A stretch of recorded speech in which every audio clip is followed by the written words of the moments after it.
Prezidentin imzaladığı fərmanla valideynlərini itirmiş və valideyn himayəsindən məhrum olmuş uşaqlara, habelə onların arasından olan şəxslərə ümumi təhsil, peşə təhsili, orta ixtisas təhsili və ali təhsil müəssisələrini bitirdikləri zaman 2600 manat birdəfəlik müavinət ödəniləcək. Doğru Xəbər Azərbaycan bildirir ki, bu barədə deputat Vüqar Bayramov sosial şəbəkədə paylaşım edib. Deputat qeyd edib ki, yeni qaydalara görə həmin vətəndaşlar təhsil pillələrini başa vuran zaman dövlət büdcəsindən maliyyə dəstəyi əldə edəcəklər.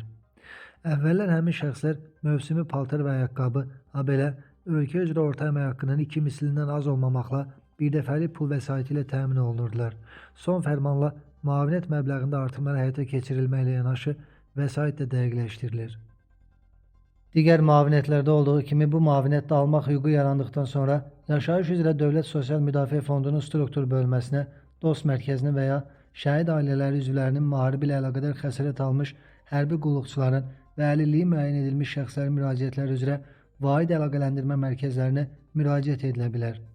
Müraciət edən şəxsin şəxsiyyət vəsiqəsi və doğum haqqında şəhadətnaməsinin sürəti, valideynlərin ölüm haqqında şəhadətnaməsi və yaxud bu barədə Ədliyyə Nazirliyinin arayışı yaxud hər iki valideynin məlum olmaması barədə yerli icra hakimiyyətinin qəyyumluq və himayə orqanının arayışı, təhsil pilləsini bitirməsinin təsdiqi və digər sənədlər tələb edilir.